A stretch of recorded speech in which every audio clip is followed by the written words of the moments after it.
Nobody says it out loud. My younger colleagues might call it hypocrisy, but I call it the good old-fashioned manners. Good manners and leave the rest unsaid. She agrees to unbutton her blouse, and we agree not to pay too much attention. The girls are on a quiet prowl, too. They're looking for a way out of their cramped rooms. Maybe make friends with some wealthy patron with a pacemaker and dentures. Everybody wants something. But we have to control ourselves, or we'll all turn into libertines and prostitutes. Hell, if there weren't any rules, I'd be belching and farting, jumping up on the table, arms held high, yelling, "Shake it, baby!"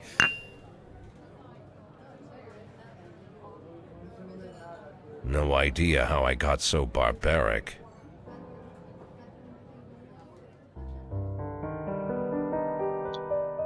So, as you can tell from this little title screen here, this is The Police.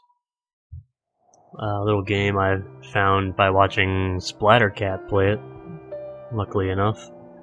After watching him play it for a bit, I decided I wanted to get in on this. Let's check it out. It's like a macro managing police force. We are a police chief, and we get to do a bunch of crazy things. City Hall confirms rumors of Jack Boyd's resignation. Mayor Rogers is a sex maniac, maybe? And Mark War 2 to be shown in Freeburg the day before the worldwide premiere by the mayor's personal request. Alright. Guess our mayor is just a shitbag.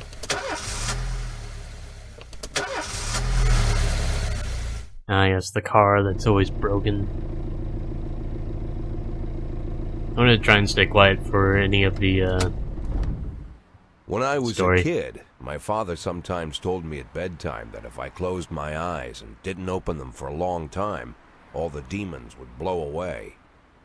Yesterday I turned 60, but I still take his advice. Not because I'm sentimental or want to keep the memory of my father alive. I just can't think of a better solution. To get away from all the demons that haunt Freeburg, I'd need to wear a blindfold 24/7. Plus, it's a good idea to act blind when talking to reporters.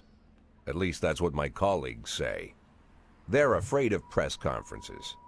But for me, it's more like a confessional. No matter what lies you tell, you're privately thinking the honest answers. It helps me remember who I am. The fact that I'll be reading all about it in the papers tomorrow is a small price to pay. Call it penance for the preacher.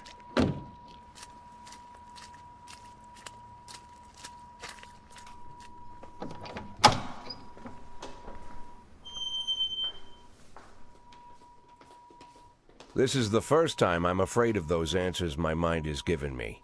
Not because I'm mad I'm losing my job.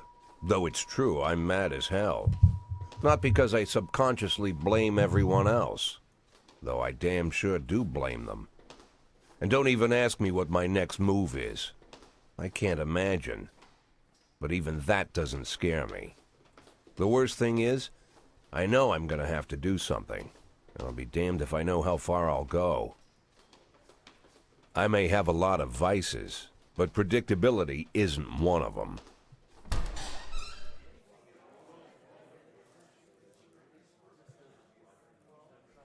I learned a long time ago how to drive away the swarming demons. But what do you do when they're trying to rip your soul from your skin? Shutting my eyes tight as I can.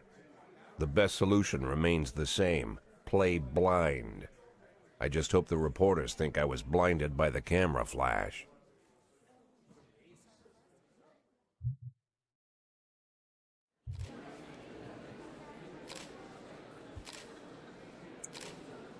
Good morning. Yesterday, the mayor's office officially announced your resignation. Did this come as a surprise, or did you know about it in advance? To me, it's a surprise, so we're gonna go with a surprise. Thought I'd be working as policeman for another 5 to 10 years. I just want to serve the city. I was very surprised, of course. Do you already know the name of your successor? I know that I don't know. Of course not, and I don't think the mayor office knows who it is either. After the recent corruption scandal, your deputy, Francis Kendrick, said he was looking forward to resigning.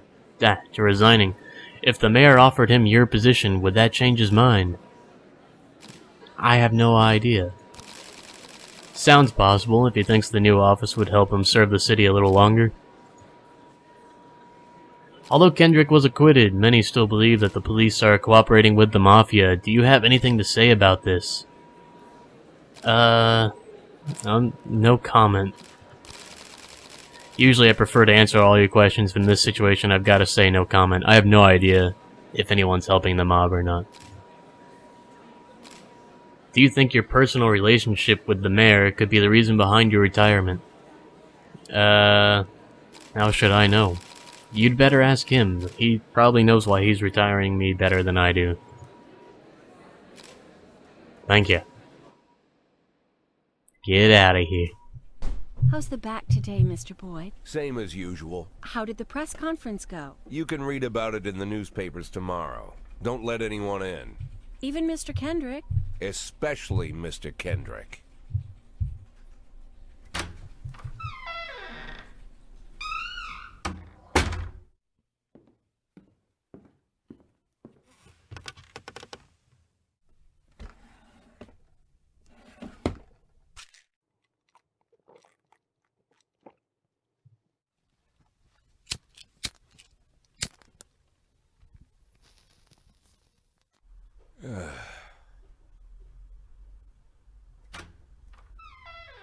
As soon as I heard the door creak, I knew what face I'd see.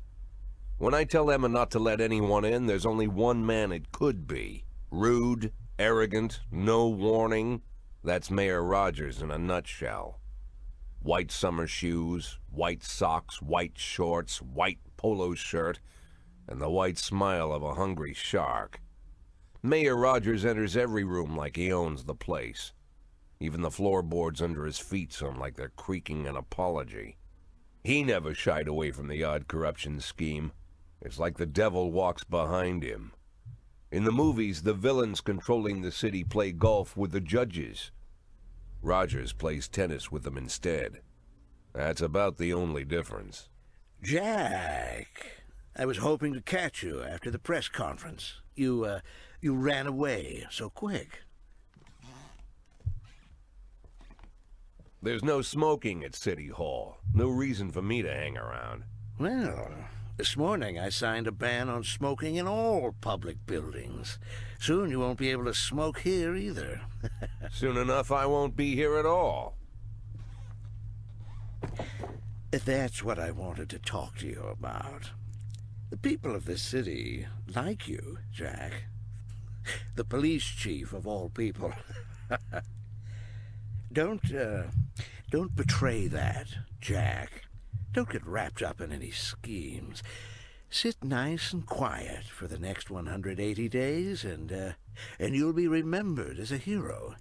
That's the only thing that you still have left. Be the hero. Then how am I supposed to scrape together a retirement fund? You had a million chances to secure a luxury pension, one that even I would have envied, although I've never set aside any money for myself. I'm not planning to retire anytime soon.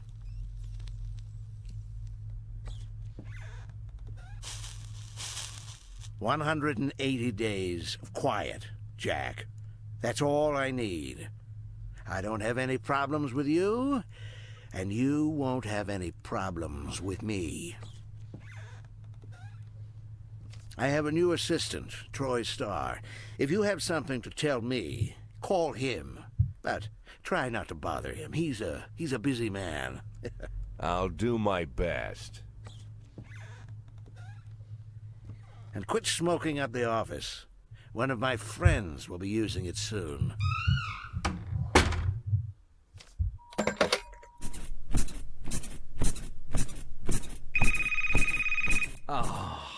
I'm sorry, babe. Only the mayor has this number.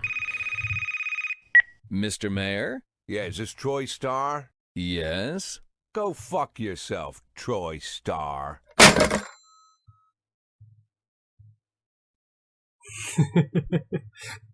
That's one way to say hi.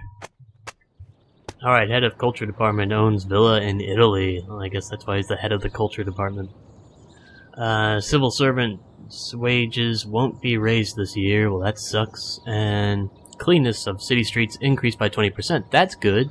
We got a nice mixture of good and bad things to talk about there.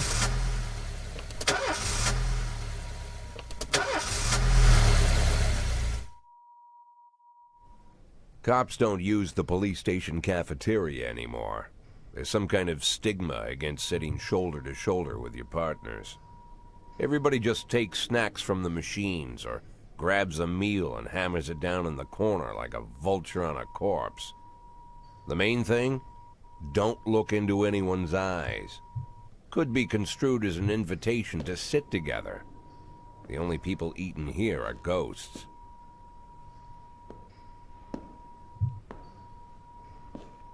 My deputy, Francis Kendrick. He recently became one of those ghosts. The subject of one of the most devastating corruption scandals in the history of Freeburg. No evidence to support the accusations, but everyone knows Kendrick's days are numbered. I need that file I asked for. Needs to be ready tonight. Francis didn't say anything, but I understood. Ghosts aren't supposed to talk. Besides, I got a feeling he was already finished.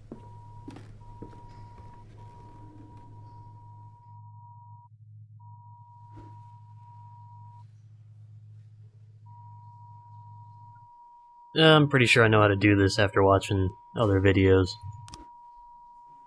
Okay, so here's the deal. 120 is right around your average person. I'd rather have them at like 150 to be like an average cop. These three here are useless, especially you, Price. Kochi at 250 is pretty good. And then our detectives are kind of meh. Whatever. Let's do this. That cigarette butt is still there. Can I take that off? Thank you.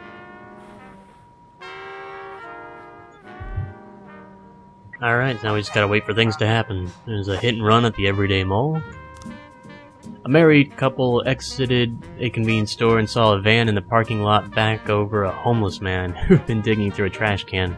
Driver jumped out to help, but once he saw he'd hit a bum, he got in the van and quickly drove away. We only need 2 officers here. I'm gonna send Purdy and... let's send Austin. I'm gonna try and send experienced officers with inexperienced officers, and that way try and level them up. Got a Lax Picture Show Theater. Theater manager reports that during a show of Citizen Kane, a drunk man attempted to force his way into the theater carrying a snowboard decorated with the word Rosebud. When he was denied entry, he violently attacked the cashier and is currently fighting with the theater's security guard. Let's do Yancey and Asano for that. I'm gonna get rid of Price. There's no hope for Price.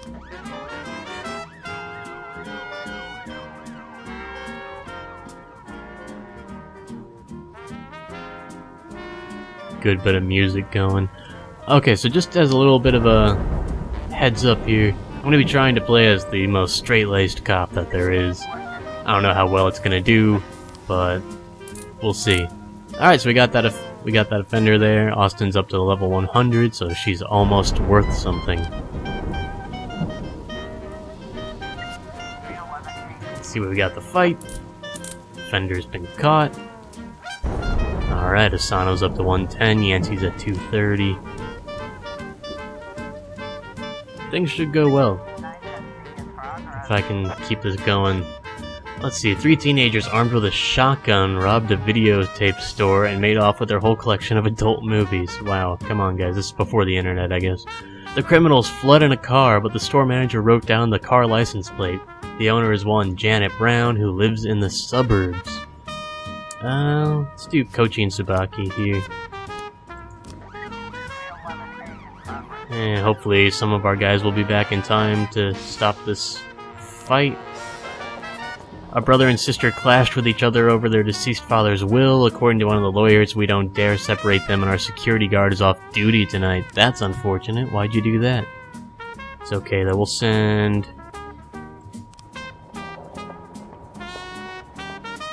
Let's send Yancey and Austin onto that.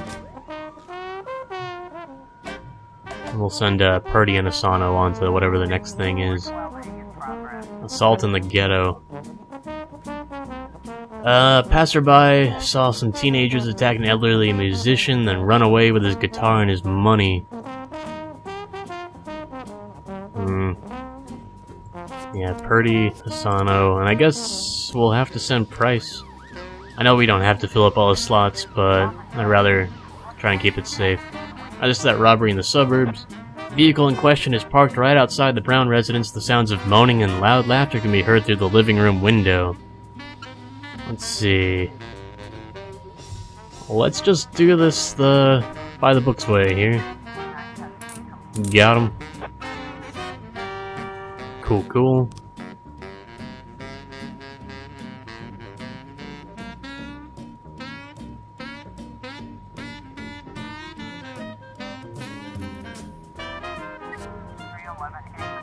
I reported that fight at the lawyer's office, got all that done well.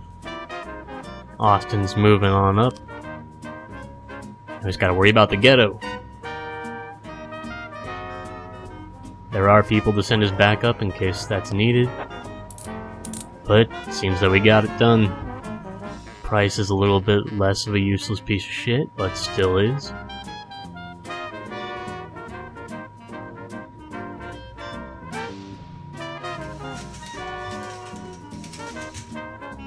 Is that really the end of the day?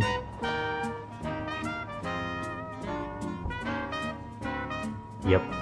Alright, we're gonna end the day here.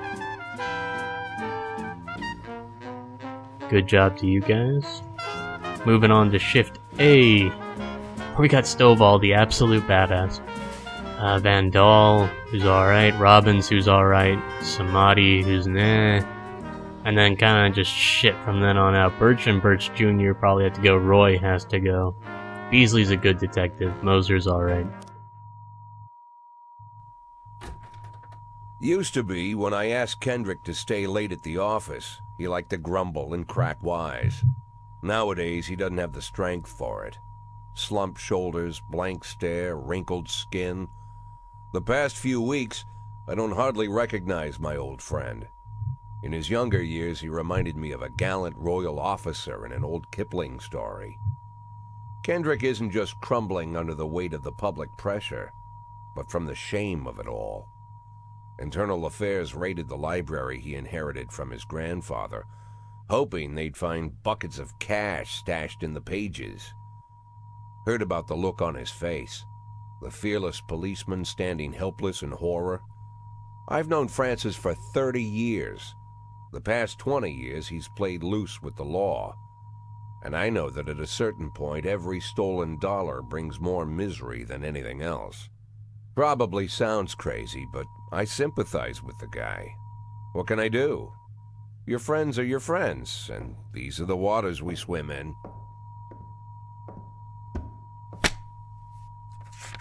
Called all of the people on that list today.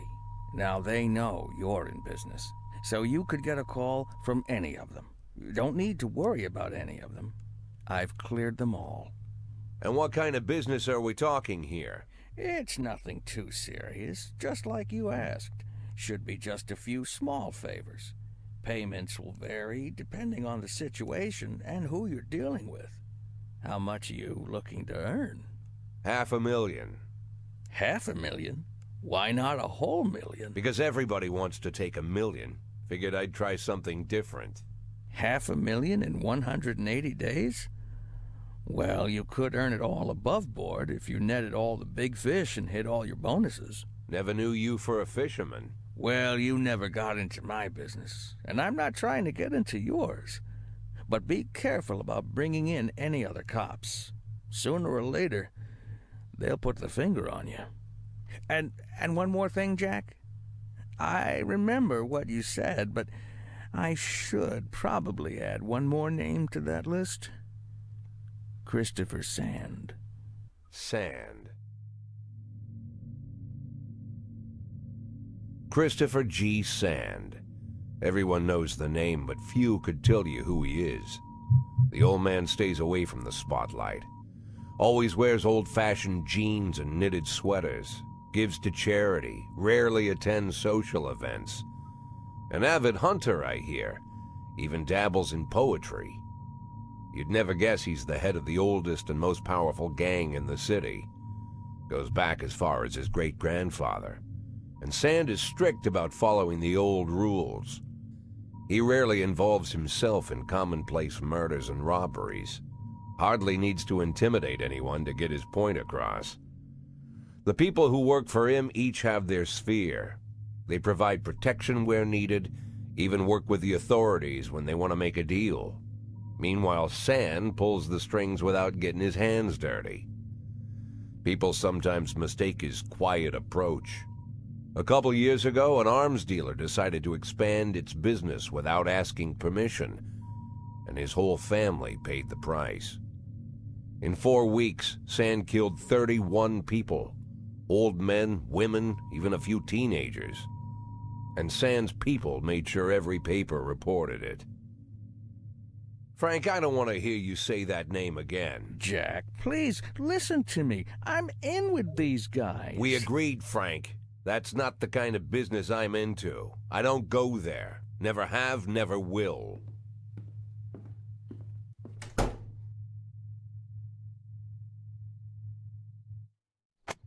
So I apparently have to make like $500,000 in 180 days. It's gonna be a little tough doing it the way that I wanted to, but I'm still gonna try to. Francis Kendrick announces retirement date. Construction of Cinema Museum postponed again. And legendary singer Gennaro Crespo comes to Freeburg. Yeah, that's cool. We got a legendary singer in town. We better make $500,000. Our car is terrible. Rust stains everywhere. Brother went hiking in the woods and disappeared. I want to go help with the search. Yeah, sure thing, Birch. You can go. I got some stripes. Let's give one to Samadhi. And one to Robbins. Let's start this day.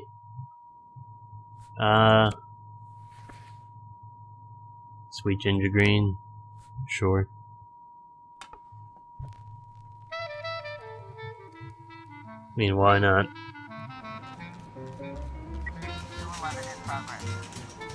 Got a vandalism to start the day off bright and early. We received a frightening call from the local cathedral. This morning, the abbot discovered that someone entered the old cemetery during the night. The old yard's tombstones are painted with satanic symbols, and some have been broken into pieces. It seems that there are even marks from a shovel, but the abbot would say no more. Let's do Robbins and Grant. There's so few open people here that are good. Atticus Tower. Businessman Harley Jones looked out his window, saw 2 teenagers scratching offensive slogans onto his car. Send Samadhi along with Birch and Roy. Hopefully Samadhi's good enough to handle the majority of that.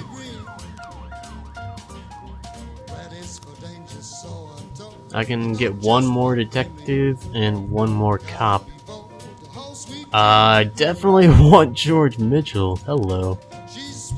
Okay, hang on. Shift A. Shift B. Okay, we're getting rid of Price over there, so these would have 1, 2, 3, 4, 5, 6 cops.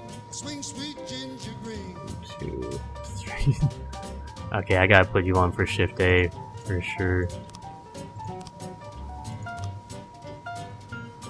Then let's get Richard Kuzma here.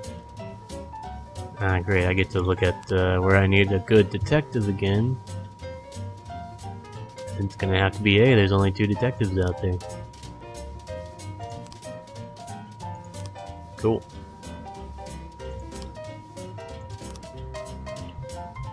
Alright, time to hope that everything here works out. This one's the only one that I'm really worried about. Robbins and Grant should have the cathedral handled well enough. Got him. Grant's almost somewhat useful. Eddie's Burgers. A waitress named Mila reports that she just served a chicken, Eddie, and a Diet Coke to a dangerous criminal who she'd seen on television just this morning. The culprit is sitting at the window eating a burger. Stovall and Van Dahl. Kinda rhymes, so there you go. What are we doing here? Oh, come on, guys. Alright, so that Samadhi wasn't good enough to carry the rest of the team with that. That's my bad. Sadly. Let's choose a new song here.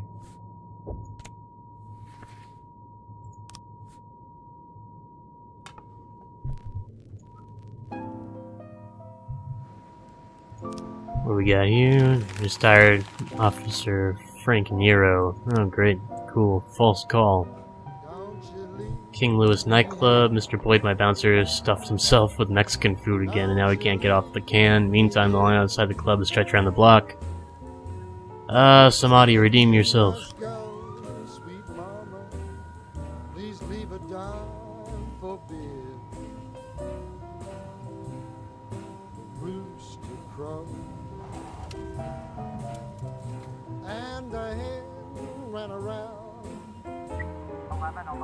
Christopher G. Sands Ice Arena.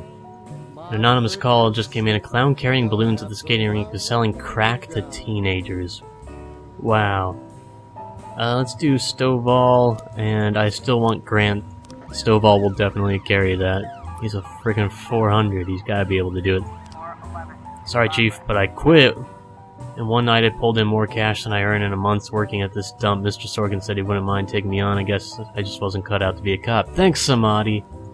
Thank you for that. Alright, well, I got 4,500 from doing that. That's cool. Naked man carrying a canister of gasoline is starting to set himself on fire unless his favorite chewing gum becomes popular again. I'm not really in charge of that sort of thing. But we can talk you into maybe not doing anything. Sadly, I only have Birch Jr. and Roy to send out if anything bad happens right now. As police arrive, a clown is seen making balloon animals for the kids. Take the clown onto the ice and round up any witnesses. Cover up in a raincoat and pretend to be an illicit customer. Carefully watch the clown. That seems like what we're gonna do. Gotcha. Alright. Please come back. Got all that done.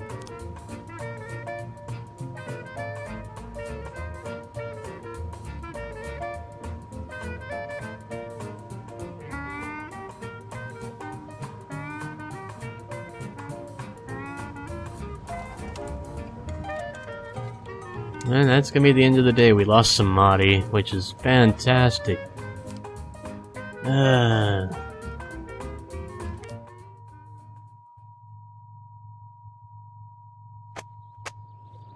Robespierre to reveal his identity when the time is right. Okay. Feminist organization denied official registration, and enemies using feminists to destroy Freeburg. Ah, man. We're gonna have to deal with these issues now. Whenever I'm alone at home and there's a knock at the door, I always hope it'll be my wife, Laura. She's always forgetting her keys. Hello, my name is Steve, and you're Jack Boyd, is that right? To get to my front door, the Bible boys walked about a mile from the local bus stop, jumping over mud puddles and skirting a couple of landfills. Laura doesn't go in for religion either, but according to her, these brave lunatics with their fake smiles deserve at least a minute of attention. She patiently listens to them, asks them questions, regales them with pastries, and never once dropping a hint of condescension. When I watch her do it, I've got to admit it gets me. I'd have hugged those boys, sat with them on the porch and lit up a cigar. But a month after Laura left, all I could do was quietly ask them not to bother me. Today I'm a little rougher still. Shut the door on his nose this time. Another couple weeks at this rate and I'll be greeting anyone who comes close with my service pistol pointed towards the sky, ready to fire my warning shots. In my life, even the basic stuff never goes like it's supposed to. Normally, when a wife is going to leave home, she'll make a scene or at least sit everyone down for a serious conversation. But Laura just disappeared. The children in the stories always stand on the side of the mother, but all three of our sons supported me. The in-laws always blame the husband for making their daughter unhappy. But now Sally, Laura's mother, well, we sort of have a pact. The fellow Laura ran off with is young enough to be her son. I hear he's 30 years old. Of all the possible information a man can know about his wife's lover, I get hit with that.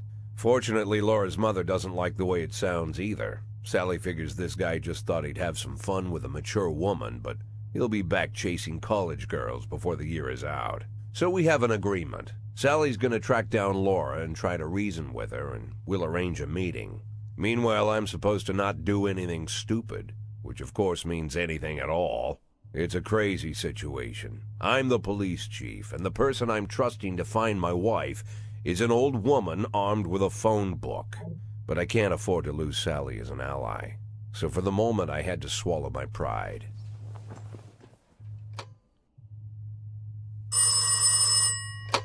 Hello. Mrs. Markham, this is Boyd. Oh, is there any news? That's what I wanted to ask you. Have you found anything? An address, phone number? Have you spoken to her? Don't worry, Jack. I've narrowed the range to 2 suspects, or whatever you like to say at your police building. At my police building, we find people faster than a funny old woman chirping on the phone with my wife's girlfriends. Oh, you're an old man, Jack. Come to your senses. They'd give us straight odds on the street. But I've got more energy, Jack. Maybe you think I'm a foolish old woman, but I go to my book club, argue with the girls about Byron, and it gives me energy. I talk to my dogs, and it gives me energy. And you have nothing, Jack. You don't even have a hobby. You got no passion. It's why Laura left you. Let's not go back into that, Sally. Find my wife, and we can discuss my hobbies later. I'm waiting for your call, and my patience is running thin. Laura, if you've stopped loving me, I'll let you go. I can't expect the impossible from you. Just don't let me die out here, okay?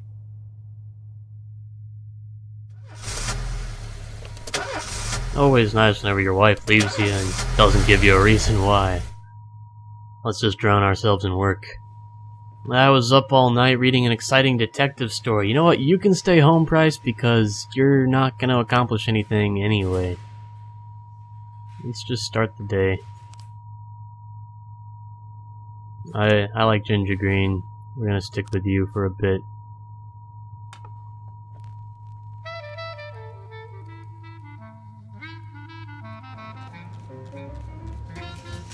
Man, I still need to hire people.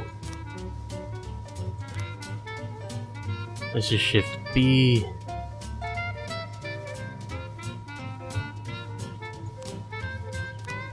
Let's see here now. Shift A still has. Yeah, it's gonna have to be Shift B for you.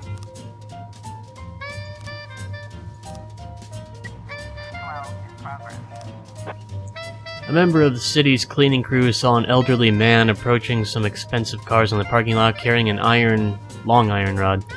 The whole street could hear him shouting, "Bastards, thieves, bloodsuckers." Let's go with Kochi and Tsubaki for this. City Hall wants me to fire all black cops. Racist gang has recently made some trouble in the area. They're capturing black townspeople and beating them to death. They recently sent a message to a local radio station promising to kill all black doctors, firemen, and police officers. We don't need any more dead police, especially not mere months before the election. The racists are gaining more and more followers, and even some of our citizens support them. You'll have to fire all black employees for the next 2 days due to mounting racial tensions.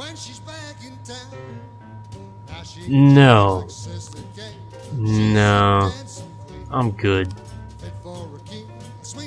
Black activist Ronnie Moore was found shot outside of his house. Just gonna put everybody onto this one. That's a detective case, so we're gonna find some clues, and we're gonna have to put the story together. Can't be too out of a story, we just got a message that people are killing black people. Alright, a gas station surveillance camera recorded a car that's on the stolen vehicles list. It seems like it wants a lot of people to come to this. Alright. Only bad news is that most people are gonna be out for a while. Alright, we got them. Tsubaki's looking good.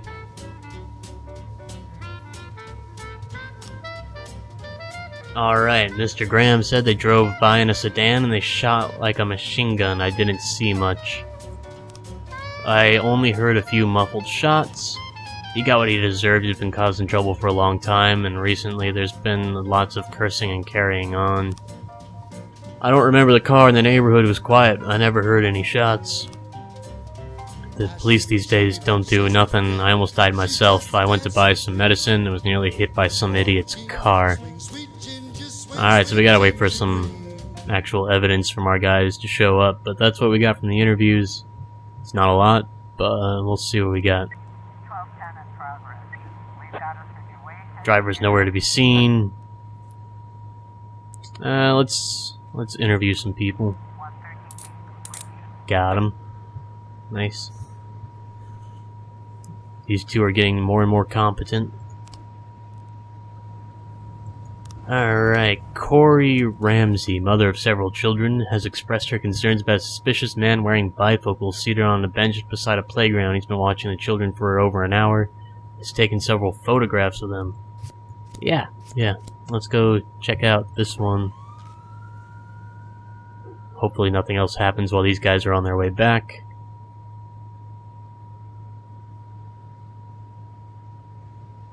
Hey, why aren't there any songs? Let's check this one out. Bud meets Bob.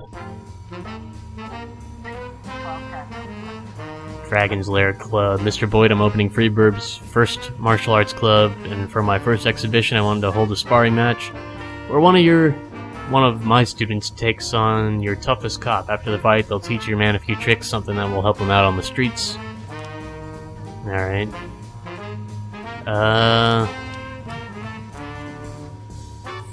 Fuck. Send Yancey. Hopefully he doesn't decide to become a martial arts person for the rest of his life.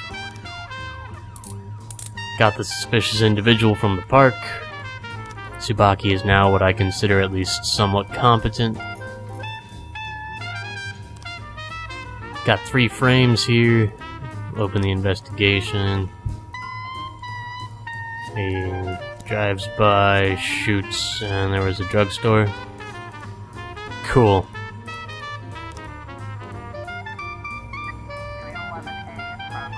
Kevin's Throat Bar. Bartender reports that a couple dancers started fighting over tips and a catfight broke out right on stage. Not cool. Over here we will send Purdy and Austin to help with that arrest. And of course I can't help with the Octopus Restaurant now. Bartender reported that fights broken out between a patron of the bar's bouncer. The man, apparently drunk, had climbed onto the stage while a local singer was performing and tried to sing a duet with her. Sorry, man. I got nothing for you. Spout nailed the Jap a couple times, but he was too fast for me and won on points.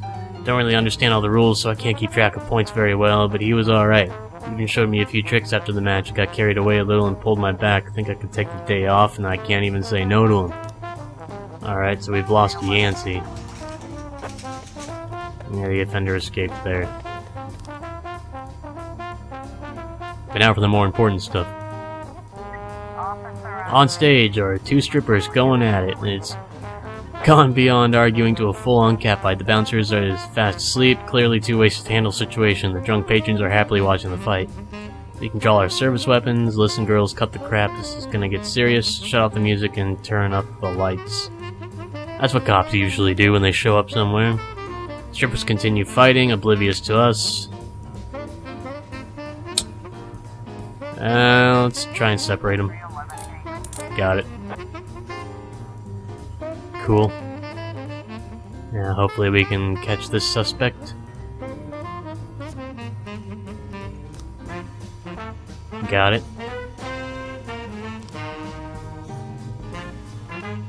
Alright, everybody's looking good there, and seems to be the end of the day, so that went pretty well.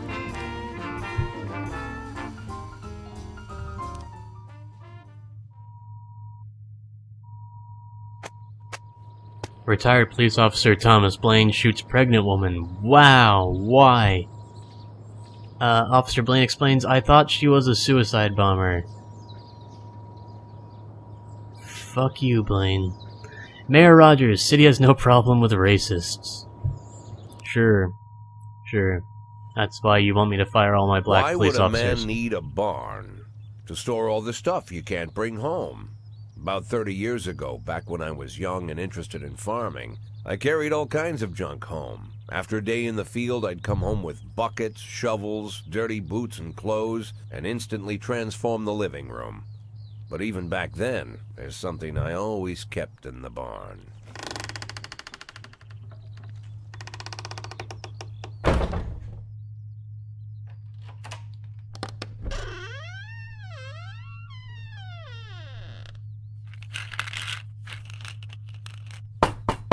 I stopped keeping my pills inside the house because every time I was about to take a triple, someone would knock on my bedroom door.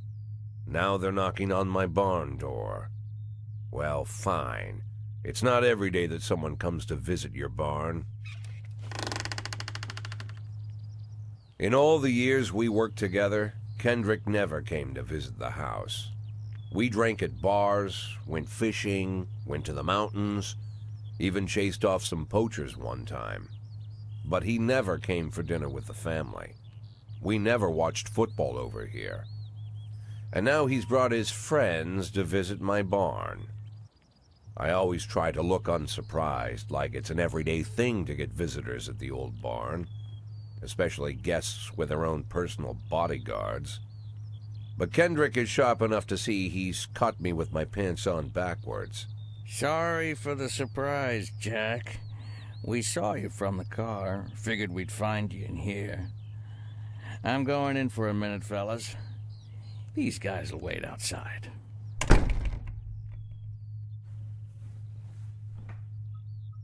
How long you been dating the Lover Boys? They're Sans people, Jack. Yeah. So now you're appearing in public with members of the Mafia? Jack, I'm leaving tonight. More like fleeing. Jenny and I are taking the girls and making a run for it. Probably won't be seeing each other again. I've got new documents, a new name, a new life, everything new.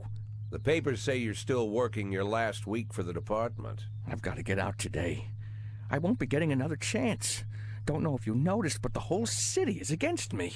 You told your Mafia friends about your plans. Jackie, if I don't fix everything with them in the next few hours, they're going to kill me. And not just me. My family, my relatives, God, Jack, I don't know who else. They found out that I was planning to run and they demanded that we close our contract today. Your contract, Frank? Really? Is that how you talk now? Maybe you should call in the lawyers to straighten all this out. Now is not the time, Jack, please. I have a commitment to them until the end of the year. They need an inside line at police headquarters. I can't just give them back the money. That's not how the Mafia works. If I can't find someone I can trust tonight, I'm dead. You know me, Jack. I wouldn't ask you if I wasn't afraid they'd cut my daughters to pieces before sunrise. He's the damn fool who puts his daughters in the crosshairs in the first place. Anyone in my place would have dressed him down good. But I didn't want to pile it on. Fate's already got this guy's soul in the grinder.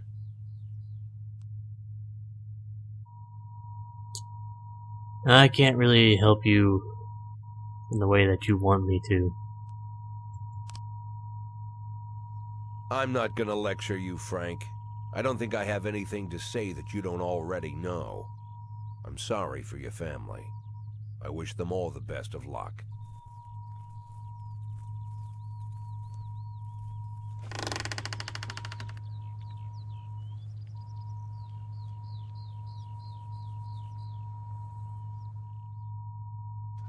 Wonder if they can kill him right there in my barn.